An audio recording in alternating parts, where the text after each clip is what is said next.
ಅಯ್ಯಯ್ಯೋ ಕೊಡ್ತಲ್ಲ ಕೈಯಿ. ಏನೋ ಶಿವ ಅಂತ ಯೂಟ್ಯೂಬ್ ಚಾನಲ್ ಈಗ ತಾನೇ ಶುರು ಮಾಡಿದೆ. ಶುರು ಮಾಡಿ ಒಂದು ತಿಂಗಳು ಆಗಿರಲಿಲ್ಲ. ಏನಪ್ಪ ಮಾಡೋದು ಶಿವನೇ ಸಂಬಲಿಂಗ, ಏನು ಮಾಡೋದು ಗೊತ್ತಾಯ್ತವಳವ. ಶಿವ ಅಂತ ಈಗ ತಾನೇ 100 ಸಬ್ಸ್ಕ್ರೈಬರ್ ಆಗವ್ರೆ. ಎಲ್ಲ ನಮ್ಮ ಪುಣ್ಯಾತ್ಮರು. ಇನ್ನು 900 4,000 ವಾಚಿಂಗ್ ಅವರು. ಹೆಂಗಪ್ಪ ಕಂಪ್ಲೀಟ್ ಮಾಡಲಿ?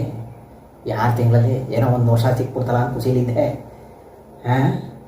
365 ದಿನದಲ್ಲಿ ಇಲ್ಲಿ ನೋಡ್ರೆ ಅಪ್ಡೇಟೇ ಚೇಂಜು, ಯೂಟ್ಯೂಬ್ ಅಪ್ಡೇಟು. ಅಯ್ಯಪ್ಪ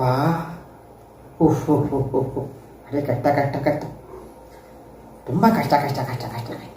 ಏನಪ್ಪ ಮಾಡೋದು? ಹಿಂಗಾಗ್ಬಿಟ್ರೆ ಕತೆ.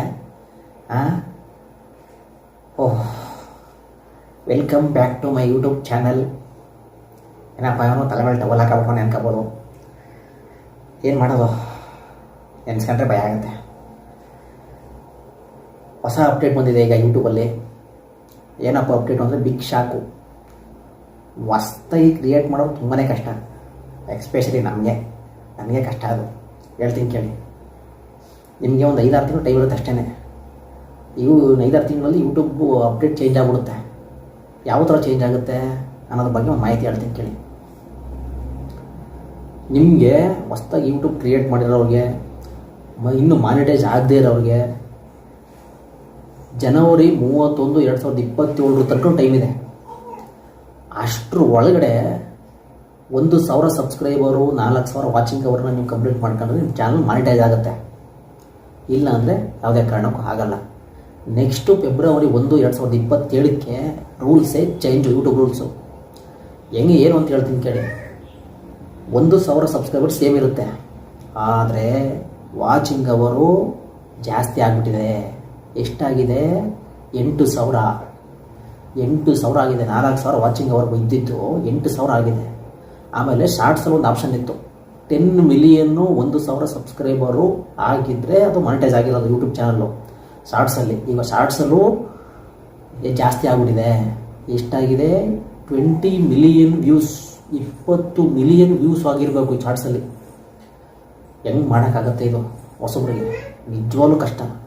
ಸಬ್ಸ್ಕ್ರೈಬರು ಇವರು ಚಾನಲ್ಲು ಚೆನ್ನಾಗಿದೆಯೋ ಇಲ್ವೋ, ಇವರಿಂದ ಒಂದು ಮೆಸೇಜ್ ಸಿಕ್ಕುತ್ತೋ ಇಲ್ವೋ, ಇವರು ಒಳ್ಳೊಳ್ಳೆ ಕಂಟೆಂಟ್ ಕೊಡ್ತಾರೋ ನೋಡೋಕ್ಕೋಸ್ಕರ ನೋಡ್ತಾ ಇರ್ತಾರೆ. ನಾವು ಸರಿಯಾಗಿ ಕಂಟೆಂಟ್ ಕೊಡೋಕ್ಕಾಗ್ದೇ, ಮೆಸೇಜ್ ಕೊಡೋಕ್ಕಾಗ್ದೇ ಇದ್ದಾರೆ ಏನು ನೋಡ್ತಾರೆ ಪಾಪ ಅವರು? ನಾವೊಂದು ವೀಡಿಯೋ ಮಾಡ್ತೀನಿ ಅಂದಮೇಲೆ ಅದ್ರದ್ದು ಮೆಸೇಜ್ ಇರಬೇಕು, ಏನಾದ್ರು ಒಂದು ಒಬ್ರಿಗೆ ಅನುಕೂಲ ಆಗೋ ಥರ ಇರಬೇಕು, ಒಬ್ರು ಒಳ್ಳೇದಾಗೋ ಥರ ಇರಬೇಕು. ಏನೂ ಇಲ್ಲ ಅಂದರೆ ಹೆಂಗೆ ನೋಡ್ತಾರೆ ಅವರು ಅಲ್ವಾ? ಹಂಗಿರ್ಬೇಕಾದ್ರೆ ಈ ಥರ ಅಪ್ಡೇಟ್ ಬಂದುಬಿಟ್ರೆ ಯಾವ ಥರ ಸಾಧ್ಯ? ಹೊಸಬ್ರಿಗೆ ತುಂಬ ಕಷ್ಟ ಇದೆ. ಮನ್ಸು ಮಾಡಿದ್ರೆ ಏನು ಬೇಕಾದ್ರೂ ಮಾಡ್ಬೋದು, ಮನ್ಸು ಮಾಡಿದ್ರೆ. ಬಟ್ ನನ್ನ ಪ್ರಯತ್ನ ಮಾಡ್ತೀನಿ. ಈ ಥರ ಅಪ್ಡೇಟ್ ಬಂದ್ಬಿಡ್ತು ಸಡನ್ನ ನಾನು ಯೂಟ್ಯೂಬ್ ಚಾನಲ್ ಬಿಡೋಕ್ಕೆ ಹೋಗೋದೇ ಇಲ್ಲ, ಚಾನ್ಸೇ ಇಲ್ಲ.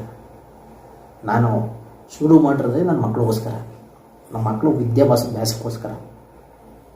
ಅವ್ರು ಚೆನ್ನಾಗಿದ್ರೆ ನಾವು ಇವತ್ತಿರ್ತೀವಿ, ನಾಳೆ ಹೋಗ್ತೀವಿ.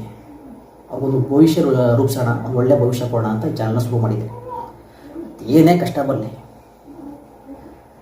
ಜಯಿಸ್ತೀನಿ, ಗೆದ್ದೇ ಗೆಲ್ತೀನಿ. ನಂಬಿಕೆ ನನಗಿದೆ, ಆತ್ಮವಿಶ್ವಾಸ. ಎಲ್ಲಿ ಹೊಸದಾಗಿ ಕ್ರಿಯೇಟ್ ಮಾಡೋರಿಗೆ ಎಲ್ಲರಿಗೂ ಒಳ್ಳೆಯದಾಗಲಿ, ಎಲ್ಲರಿಗೂ ಶುಭ ಆಗಲಿ. ನೀವು ಅಂದ್ಕೊಟ್ಟಿರೋದನ್ನ ಸಾಧಿಸ್ತೀರಾ, ಎಲ್ಲರಿಗೂ ಒಳ್ಳೆಯದಾಗಲಿ. ಜೈ ಹಿಂದ್, ಜೈ ಕರ್ನಾಟಕ. ಮತ್ತು ಸದ್ಯದಲ್ಲೇ ಇಂಡಿಪೆಂಡೆನ್ಸ್ ಡೇ ಗೊತ್ತಾಯಿದೆ. ಎಲ್ಲರಿಗೂ ಸ್ವಾತಂತ್ರ್ಯ ರಾಜ್ಯೋತ್ಸವದ ಶುಭಾಶಯಗಳು. Happy independence day in advance. ಎಲ್ಲರಿಗೂ ಒಳ್ಳೆಯದಾಗಲಿ, ಶುಭಾಶಯಗಳು, ಒಳ್ಳೆಯದಾಗಲಿ. ನಮಸ್ಕಾರ.